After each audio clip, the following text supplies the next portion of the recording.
Growing up, I learned early that fairness was optional in our household. I'm not saying I was unloved, but I was definitely less loved. There's a difference. And when you're a kid, you don't have the language for favoritism. You just feel it. You feel it when your sister gets the new clothes, while you get the hand-me-downs. You feel it when her scraped knee earns gasps and kisses and yours earns, "You're fine, get up." You feel it in silence, in glances, in tone. Constantly. My sister Hannah was always the golden one. She had the soft smile, the polished manners, the delicate features my mother called photo-ready. She danced ballet, sang in the choir, and got applause for existing. I liked books. I liked silence. I liked building things, understanding how they worked. I didn't shine, I observed. Created. But somehow, that always translated to difficult. At every family gathering people would ask, "So what's Hannah up to now?" And no one ever thought to follow it with my name. When I spoke, eyes would wander. When she spoke, everyone leaned in. And when I'd confront my parents about the imbalance, even gently, I'd hear the same line every time. "It's not favoritism, it's just that she needs more from us." But they were wrong. She didn't need more. She was given more. It started small. An extra scoop of dessert, new backpacks every year, name brand everything while I pieced together clearance rack clothes that didn't quite fit. My birthdays were often combined with hers, even though we were nearly 2 years apart. Her name was always written first on the cake. Sounds petty now, but when you grow up like that, each little moment adds weight. Until eventually, you're carrying the heaviness of being second. Always second. I didn't rebel. I didn't act out. I figured if I worked hard enough, maybe they'd see me. Maybe they'd be proud. By high school I was on the honor roll, involved in science club, tutoring after school. Hannah was popular, sure, but she coasted. She didn't need to try. Things were handed to her. Prom dress. Paid for instantly. New iPhone. No questions asked. I saved birthday money for a used laptop. When I made it to the state robotics championship, my parents couldn't attend. But when Hannah's choir had a 15-minute performance 2 towns over, they bought front row seats. They weren't bad people. But they were blind to how far their priorities had shifted. And after a while I stopped trying to convince them. I swallowed the pain. Pushed harder. Worked longer. Because deep down I was clinging to one belief. College would be my way out. I knew I'd have to work harder for scholarships. I knew they wouldn't be able to cover everything. But I hoped just maybe they'd help. That they'd see I earned it. That this would be the moment they'd step up for me. The way they always had for her. But I had no idea what was coming. Because when it was Hannah's turn, they didn't blink. They paid her full tuition up front. 4 years, private university, dorm, meal plan, travel. All covered without hesitation. My mom even bragged to our neighbors about it. "We'll do whatever it takes to give her the best," she said. That sentence rang in my ears for months. And when I asked about help for my own future, all I got was a tired sigh and a quiet, "We just don't have anything left." No explanation. No apology. Just a door quietly closing in my face. I remember sitting across the table from them, my acceptance letter in my hand. It was to a good school. Not Ivy League but solid. Competitive. I had worked tirelessly to get there.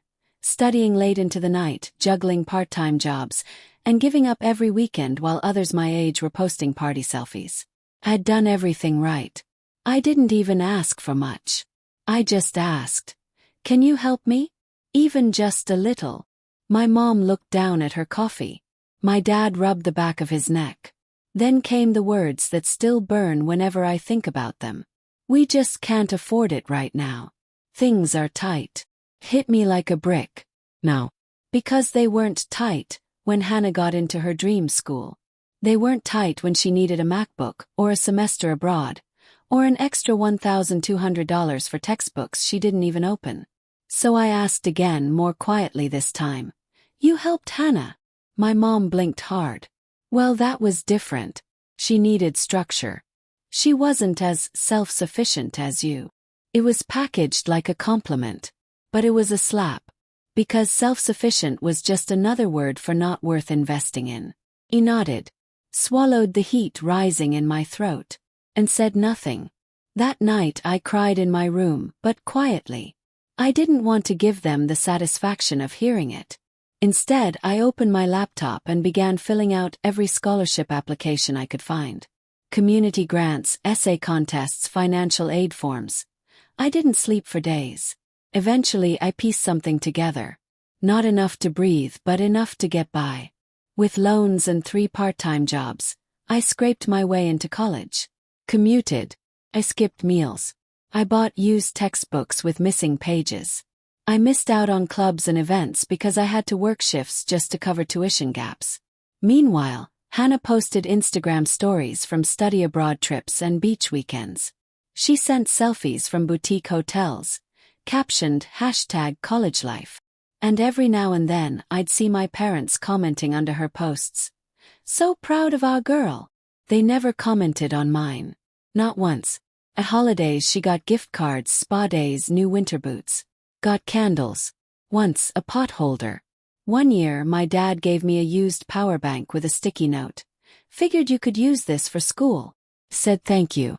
Because that's what I had learned to do. To thank you. Be grateful. Stay small. But the truth was I was angry. Not because they didn't have the money. But because they never tried. Never planned to. Because somewhere along the way, they decided I'd be fine without them. And maybe I was. But that didn't mean it didn't hurt. That didn't mean I didn't wake up every day wondering why I had to fight for scraps while my sister was fed a feast. It didn't mean I didn't lie awake at night sometimes, thinking, what more could I have done? But deep down I knew the truth. I wasn't the problem. They were. And I would carry that knowledge with me into every late-night study session, every shift, every class I could barely afford to attend. Because I wasn't just working toward a degree anymore. I was working toward the moment I could finally stand on a stage, look them in the eye, and show them exactly what they chose to ignore. There's a certain kind of exhaustion that never leaves your body. Not the kind you fix with sleep. Not the kind a day off can cure. It's deeper, something spiritual. The kind of exhaustion that comes from pretending you're okay when you're breaking inside. That was my life for 4 years. I didn't complain. I couldn't afford to. While Hannah sent my parents glossy selfies from Barcelona and Prague, I was wiping tables at the campus cafe. I learned to make latte art between classes, memorize lecture notes while cleaning restrooms, and write essays with fingers numb from exhaustion. On weekends, I stocked shelves at a 24-hour grocery store to pay for books my financial aid didn't cover. During midterms, I survived on instant noodles and vending machine trail mix. There were nights I cried in the back room of my shift, not because I wanted pity, but because I was just so tired of trying to prove I was worth the investment they never made. I watched my classmates go out, join clubs, intern in big cities over the summer. I stayed behind to work. Every opportunity one turned down for the sake of survival chipped away at me. Not because I didn't want more, but because I had to sacrifice dreams just to make sure I didn't fall behind. And the worst part, my parents never asked how I was holding up. Not once. Every call was about Hannah. She's thinking of switching majors again. Graphic design now. She needs help with rent this month. We're going to wire it to her. She's overwhelmed with school. We might fly out for a weekend to support her. I'd sit there on the other end of the phone, holding my cracked screen to my ear, nodding through every word, swallowing every bitter reply I wanted to scream. No one ever flew out to see me. No one ever asked what I needed. I learned to carry myself through illness, mental fatigue, and doubt. I found professors who believed in me more than my own family did. I built a quiet support system from classmates who had nothing, just like me, but gave everything to lift one another. Still, the resentment festered. Not loud, not dramatic, but always there, pulsing beneath my skin like a bruise that never faded. I remember once, during a particularly brutal finals week, I came home for winter break and saw a framed collage on the wall. It was titled Hannah's College Journey. Pictures of her dorm, her trips, her award ceremony. Not a single photo of mine. Not even my acceptance letter. When I asked about it, my mom just shrugged. "Oh, I didn't have any good pictures of you in college." I looked her dead in the eyes and said, "You never asked for any." She didn't respond. I realized then that they weren't just oblivious. They were actively rewriting the story, casting one daughter as the centerpiece and the other as the supporting role. And I wasn't going to beg for a part anymore. I stopped calling as often. I stopped updating them on every grade, every success, every new scholarship I won. They didn't seem to notice. Or maybe they were too busy bragging about Hannah's upcoming summer program in Paris. But quietly, I was building something. I was building a resume stacked with honors. I was leading a senior research project that got the attention of the department chair. I was lining up graduate program interviews. I was becoming everything they said I didn't need to be. And even though I smiled in my yearbook photo, I was already imagining the look on their faces at graduation. Because one way or another they were going to see me. And they were going to regret ever pretending I didn't exist. Graduation announcements were sent out by the school in late March. I didn't mention it to my parents. Not at first. A part of me didn't want them there. I imagined standing in that crowd of caps and gowns, surrounded by people whose families would be cheering from the bleachers. I imagined walking that stage with no one in the audience for me. And somehow it felt cleaner than pretending. Better than watching them clap like they hadn't spent 4 years acting like I didn't matter. But I also knew what I was planning. Because this ceremony wasn't just a goodbye to school. It was a reckoning. When the official invitation arrived at home, my mom sent me a short text. "Got your grad stuff. We'll be there." No excitement. No, "We're proud of you." Just a transactional note, as if they were RSVPing to a dentist appointment. I stared at the message for a long time. And then I smiled. But let them come. Let them watch what I've become without them. The weeks leading up to graduation were a blur of finals, award nominations, and silent preparation. I didn't tell anyone, not my classmates, not even my closest friends, what I had planned for the ceremony. Only my advisor knew, and he supported me completely. The school had nominated me for a special distinction. A recognition for students who had overcome significant personal and financial challenges while maintaining academic excellence. I had no idea my professors had written letters behind my back. When the email arrived, I sat in silence for 10 minutes. Not because I didn't believe it, but because someone else had finally seen what I carried all these years. Graduation day arrived warm and bright. Campus buzzed with families, balloons, flashes of cameras. Laughter echoed across the lawn as students posed with their loved ones. I slipped into my gown in the restroom, alone, and made my way to the staging area. That's when I saw them. My parents, dressed nicely, calm, composed. My mother was clutching a bouquet of white lilies. The kind she used to give Hannah after her choir performances. My dad had his hands in his pockets, scanning the field like he was early to a board meeting. They hadn't seen me yet. When our eyes finally met, my mom waved, tight-lipped and proud like she was fulfilling some kind of moral obligation. My dad gave a half smile and a nod. I nodded back. But I didn't go over. Not yet. Instead, I turned back to my peers and waited. The ceremony began. Names were called. Cheering erupted from every corner of the crowd. Every time someone's name rang out, a family member would scream or whistle or yell, "That's my baby." My name came near the end. But before that, the announcer paused. And then, "Before we conclude, we'd like to recognize a student whose story represents resilience, perseverance, and excellence in the face of overwhelming obstacles." My breath caught. I could feel heads turning. I could feel their eyes, all of them. A student who put herself through school while working multiple jobs, maintaining one of the highest GPAs in her department, and mentoring others along the way. I stepped forward. "Please help us honor this year's recipient of the President's Resilience Award." My name. The crowd stood. The applause rose like a wave. Cameras flashed. I walked toward the stage with my cap tilted just enough to block the glare of the sun, and the faces of my parents. I took the mic for a moment as tradition allowed, and spoke with a calm I didn't know I had. "Thank you," I said. To the professors who believed in me, to the classmates who became family, and to the people who taught me what it means to rise alone. Pause, just a breath. To those who thought I didn't need help. Thank you. You taught me how to survive without it. There was a stillness, silence, and when I looked up, I saw them, my parents, sitting side by side. My mom clutched the bouquet tightly in her lap, frozen.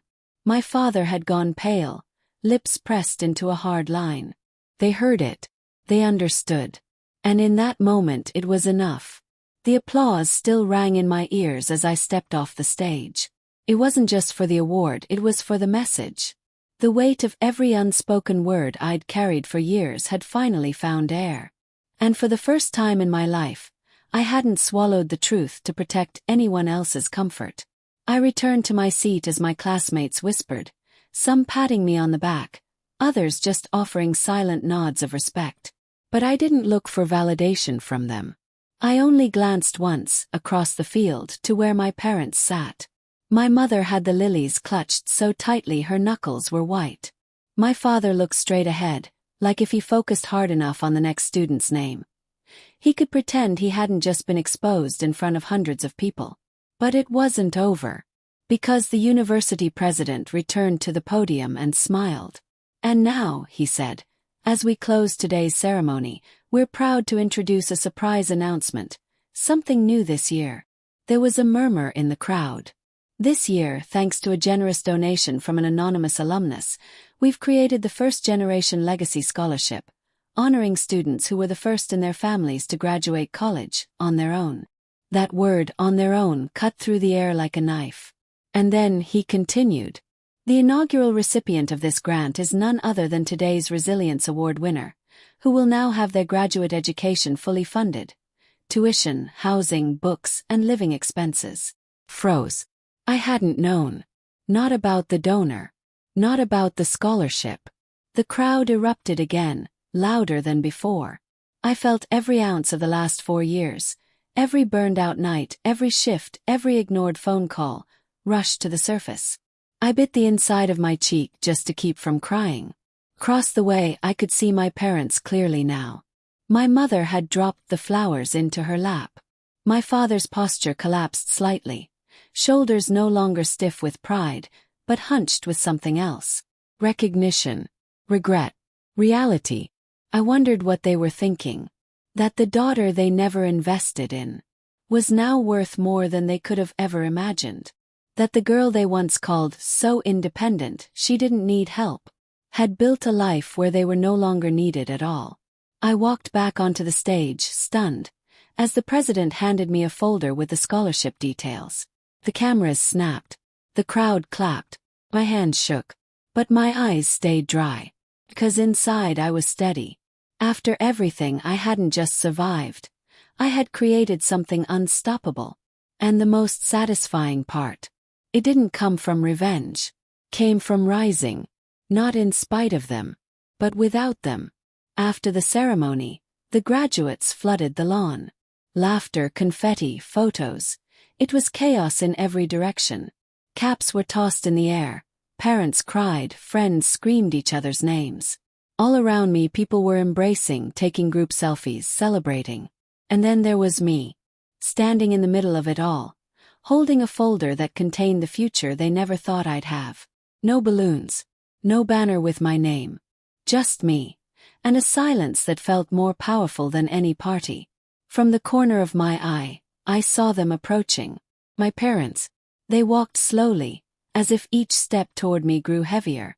My mom clutched the bouquet again, now slightly crumpled from her grip. My dad's tie had shifted. His mouth slightly open like he was rehearsing a line he didn't believe anymore. "Sweetheart," my mom said first, smiling as though nothing had happened. "That was incredible. We had no idea you were getting all that recognition." I nodded once. "I know." They stood awkwardly for a moment. I didn't make it easier. My dad cleared his throat. "Look, about your speech. We didn't know you felt that way. You never said anything." I tilted my head slightly. Did I ever need to? Or were you just too focused on someone else to notice? That landed. My mom opened her mouth, then hesitated. She stepped forward, holding the lilies out to me. We wanted to give you these. We're proud of you. I didn't take them. Instead, I asked quietly, are you proud because of what I did? Or because now you can tell people I turned out fine? They blinked. My father looked away. My mother's arms slowly lowered. I paid for everything myself, I continued. Every book, every class, every meal. I worked through holidays while Hannah flew across Europe. You never once offered to help. You never asked if I was okay. But the second there was something to brag about, here you are. My voice wasn't shaking. I wasn't crying. I was calm, unapologetic. They weren't used to hearing this version of me. I didn't write that speech to hurt you, I added. I wrote it to remember me. To finally say out loud what I've carried for years. Not because I want your apology, but because I don't need it anymore. My dad looked like he wanted to argue. My mom just stared at the ground. I looked at the lilies one more time. They were beautiful, yes, but too late. They weren't for me. They were for their guilt, their image. So I left them there in her hand. I have people waiting for me, I said simply. I turned and walked away. Not out of spite but out of peace. Because I wasn't angry anymore. I wasn't bitter. I was just done. Done begging to be seen. Done shrinking to fit the background of someone else's life. Behind me I could feel them standing still. No words. No excuses. Just silence. The kind that follows after you finally see what you've done. And know you can't undo it. I didn't look back right away. Couldn't. There's something final about walking away from people who raised you, who gave you a name, a roof, a home, but never really gave you recognition. And now that I had it from the world, they were scrambling to give me what I no longer needed. As I joined a group of classmates and professors who had supported me through the chaos of the last 4 years, I felt it, the difference. These people hadn't watched me rise from the sidelines. They stood beside me through the climb. They knew my late-night breakdowns, my back-to-back shifts, the way I used library Wi-Fi because my apartment had none. And they never made me feel like I had to be more shiny, more soft, more Hannah. My advisor pulled me aside quietly. I saw the way you handled that moment, he said. With grace and power. That's rare. I smiled genuinely for the first time that day. But later, as the crowd began to thin and the sun dipped below the buildings, I saw them again. My parents. They were sitting on a bench near the parking lot, no longer dressed like they were proud. They looked tired, older, smaller somehow, like the weight of everything had finally caught up with them. I almost walked past. Almost. But something inside me said to face it. One last time. I approached slowly. They both looked up at once. I'm not here for closure, I said. I've already got that. I just want to say one thing. They waited. Silent. I didn't need the money. I needed the belief. The encouragement. The faith.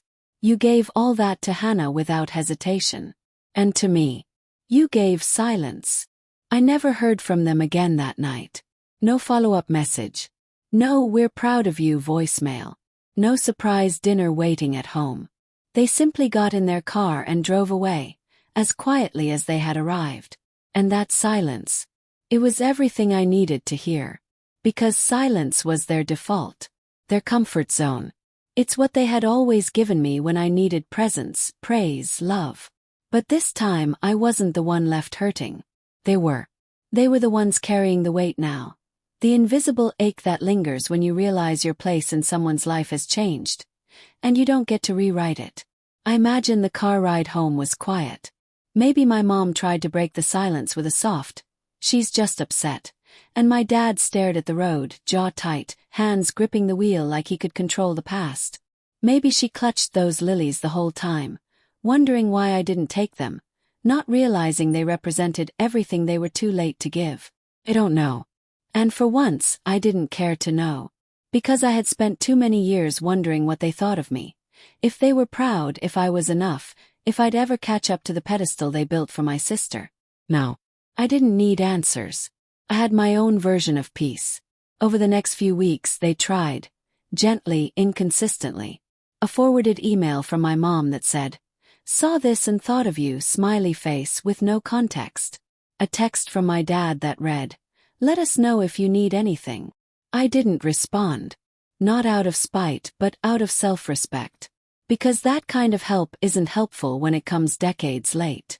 That kind of concern doesn't land when the damage has already been lived through, stitched up and survived.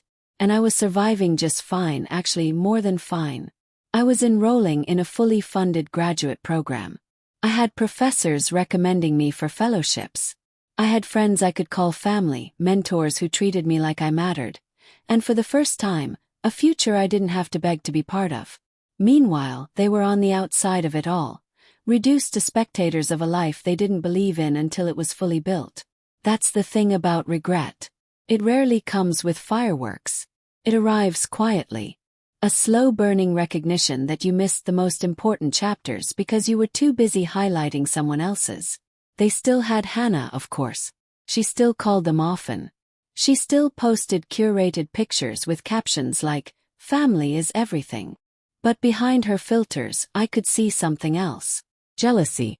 Because no matter how many times they reminded her she was their pride, she now knew who had become the real story. And they did too. Not because I was better. Not because I wanted to win. But because I made it without them and they could no longer take credit for it. Graduation photos flooded social media the next morning. Some people posted videos of their name being called. Others shared group shots of friends throwing caps in the air, their parents beside them, arms wrapped tightly around their futures. I didn't post mine right away. Not because I didn't have one. My advisor had captured the perfect shot. I stood mid-stage, certificate in hand, head slightly turned toward the audience, eyes steady and jaw set.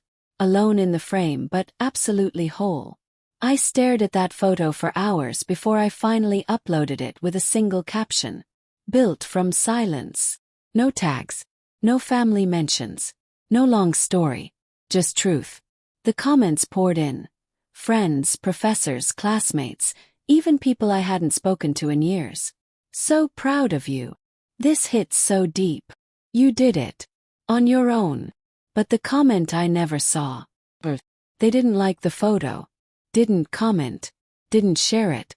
And something about that confirmed everything I needed to know. They knew they had no part in it. In the days that followed, life moved forward. Faster than I expected. I packed up my tiny apartment. I met with my scholarship liaison.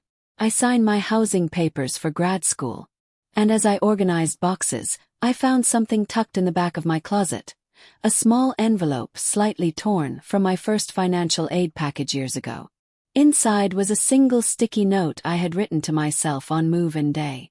"You're not behind. You're becoming." I held it for a while, heart pounding, not with sadness but with pride. That version of me, scared and alone, had survived more than anyone knew. She had made every dollar stretch, every second count. She had stayed up when it would have been easier to give up. And she never let go of herself, even when no one else held on. That evening I walked through campus one last time. The lawns were quiet now. The banners taken down.